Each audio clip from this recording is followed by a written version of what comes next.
So hello and welcome back to Anupura math. और दीपावली हो चुकी है ख़त्म और छुट्टियां भी वैसे ख़त्म ही हो जाएगी।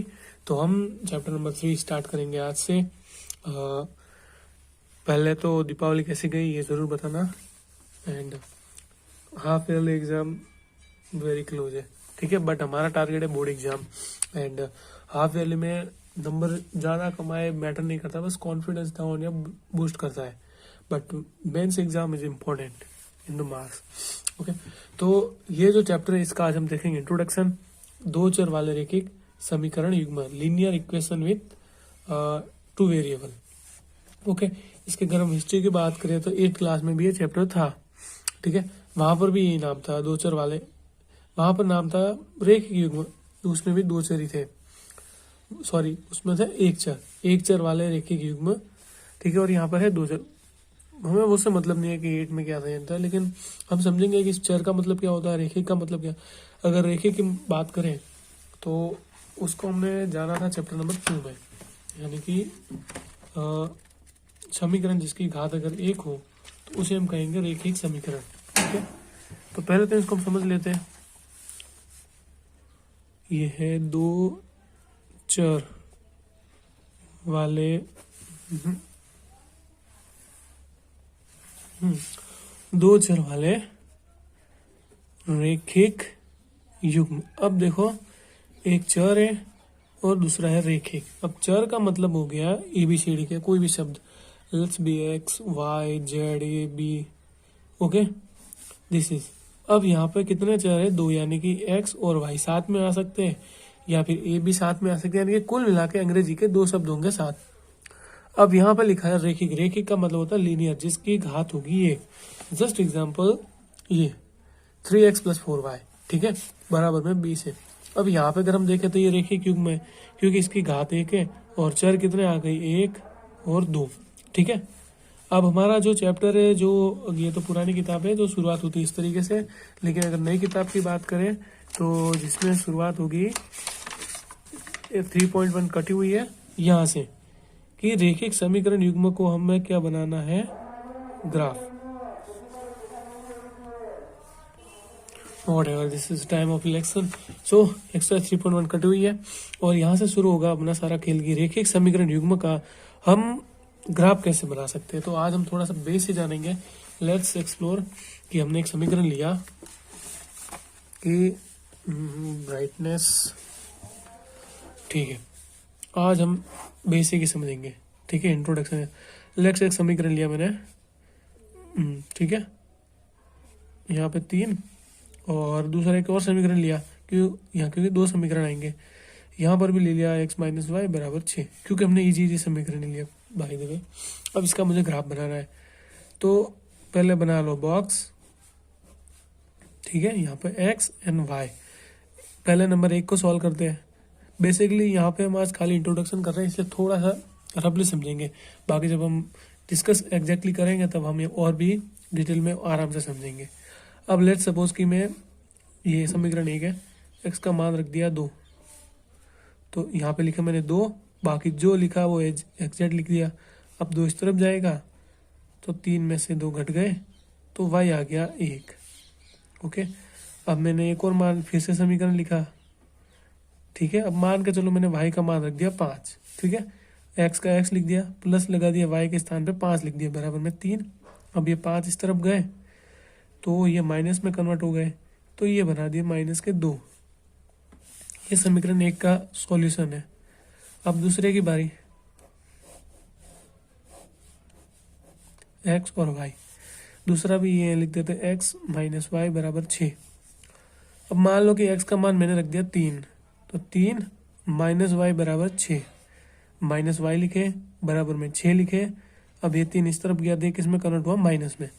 अब देखो -y बराबर, अब देखो कि 6 बड़ा या माइनस का 3, 6 बड़ा है तो यहाँ पे आके 3, बट ये जो चर वाला भाग है वो कभी माइनस में नहीं आता है, तो ये माइनस लगेगा इसके साथ में। रीजन क्या होगा, कुछ नहीं होता तो हम क्या मानते हैं 1, ठीक है। जिनको पता हो डायरेक्टली यहाँ पे लगाएंगे, लेकिन रीजन समझाता हूँ।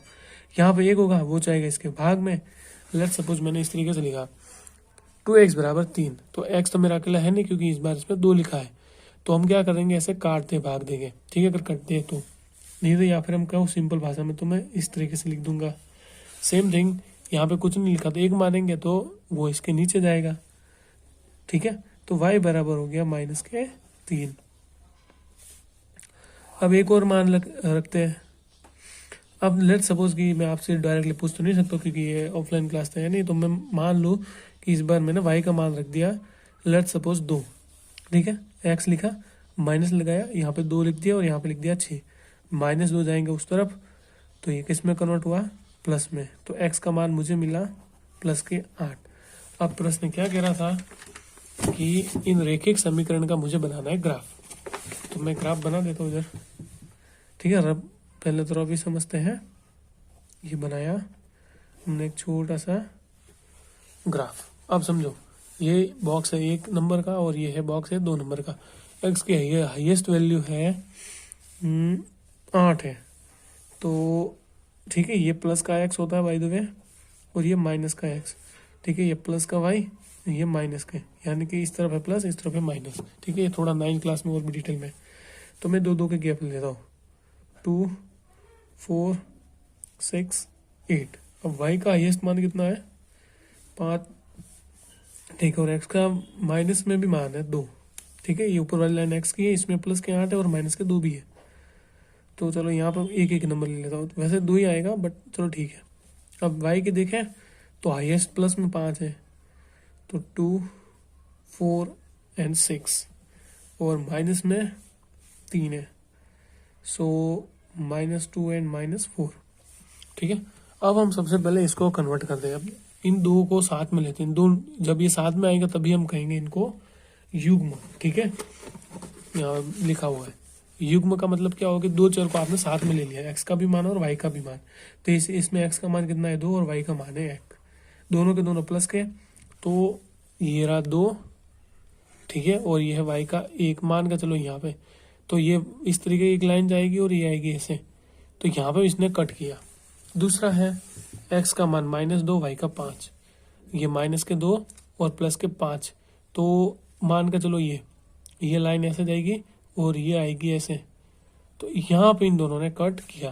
तो जब मैं इसकी लाइन ड्रॉ करूंगा इस पहले समीकरण की, देखो इन 2 पॉइंटों से ये एक बिंदु बना, इन 2 पॉइंटों से ये बिंदु बना, तो ये मान के चलो ऐसे क्रॉस काटेगी एक दूसरे को, ठीक है। वैसे इसकी बनी नहीं है इस तरीके से। अब है इसकी बारी, x के 3 और देखो x और y दोनों 3 है, ये है प्लस के 3 और ये है माइनस के 3, तो 3 आएगा इधर, ठीक है।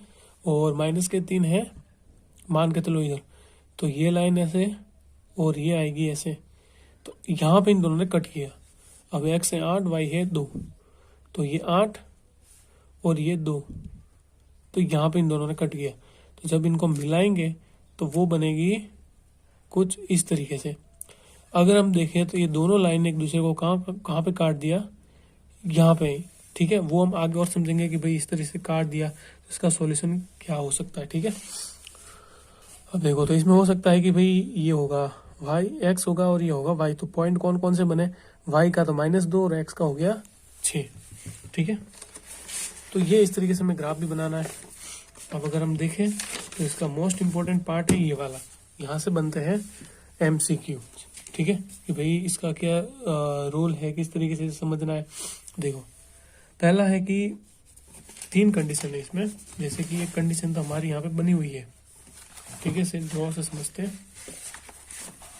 देखो हम कंपैरिजन करेंगे A1 A2 B1 B2 C1 C2, ठीक है। फिर से लिखा A1 A2 B1 B2 C1 C2 and then again A1 A2, ये लास्ट डिस्कस करेंगे हम, फिर मिलेंगे कल वीडियो में जहाँ पे हम अपने एक्सरसाइज को स्टार्ट करेंगे, ठीक है। अब जो लिखा है उसे हम समझ लेते हैं। पहली कंडीशन क्या है कि वैसे हम कंपैरिजन करेंगे कि किस तरीके से होता है, अनुपातों की तुलना, ठीक है। इसमें जो लिखा है वो मत समझो। पहला है कि प्रतिच्छेद करेगी, ठीक है। जैसे कि मैं कंपेयर कर रहा हूं और पहली लाइन ऐसे कट गई, ठीक है, तो वो क्या होगी, एक दूसरे को प्रतिच्छेद करेगी। दूसरा है कि अगर मैं देख रहा हूं ये प्रतिच्छेद करेगी का मतलब क्या हो गया कि उसका ग्राफ बनेगा, यानी कि वो एक दूसरे को कट करेगी, ये कितनी बार कट किया, एक बार। ठीक है, जैसे कि आप स्टार्टिंग में यहाँ पे इसने कट कर दिया, ठीक है, या फिलहाल नहीं समझ में आ रहा होगा मैं क्या कह रहा हूँ। अगर मैं शुरुआत में कंपैरिजन कर रहा हूँ और इसी में ये कट करके, जैसे कैसे होंगे देखो, लिख देता हूँ। मैंने लिखा 1/2, यहाँ पे आ गए 3/2 और यहाँ पर आ गए 4/5। तो जो तीनों के तीनों नंबर है वो अलग है, तो ये तो एक दूसरे को यहाँ पर भी तुलना नहीं कर पा रहे, ये बराबर है ही नहीं, तो यहाँ पर एक दूसरे को इसने कट कर दिया। तो ये क्या करेगी, प्रतिच्छेद करेगी, और ये इसका केवल और केवल एक सॉल्यूशन ही होगा। ठीक है, क्योंकि वो एक ही बार इसी तरीके से वो कट कर रही है। दूसरा कंडीशन बनेगा ये संपाती रेखा है, जैसे कि मैंने इस तरीके से लिख दिया 1/2 1/2 1/2, तीनों के तीनों क्या है, बराबर है। ठीक है, तो ये हो गया संपाती। संपाती का मतलब हो गया एक लाइन ऐसे और दूसरी लाइन आ गई इसी के ऊपर, जैसे कि ये पेन है उसके ऊपर मैंने एक और पेन रख दी। ठीक है, तो ये क्या हो गई, संपाती रेखा, यानी कि एक लाइन ये, दूसरी लाइन हो गई ये। तो इसका कोई भी हल, सॉरी इसके अनेक हल है, ये याद रखना। जैसे कि एक लाइन है उसी के ऊपर दूसरी लाइन आ गई, तो ये तो हो गई संपाती रेखा है, और इसके हल होते हैं वो अनेक। तीसरी कंडीशन बनेगी ये इस तरीके से, जैसे कि ये हो गया 1/2 1/2, लेकिन यहाँ पे आ गया 3/5, यहाँ पर तक तो बराबर, लेकिन यहाँ पे कट कर दिया। तो अब ये क्या होगा, ये है समांतर रेखा जिसका कोई हल नहीं है। जैसे कि इस पेन में देख रहे हो, ये दोनों लाइन है, ये और ये है समांतर रेखा है, जैसे कि ट्रेन की पटरी, ये एक दूसरे को कभी कट ही नहीं करेगी। तो इसके हल क्या हो गए, बहुत सारे। तो ये 3 केस बनते हैं जिनसे एमसीक्यू में भी प्रश्न आते हैं, और हमें चेक भी करना होता है कि अगर तीनों को फॉलो करेंगे तभी जो है क्वेश्चन को हमें सॉल्व करना है। तब हम एक्सरसाइज स्टार्ट करेंगे तो और डिटेल से हम पढ़ेंगे।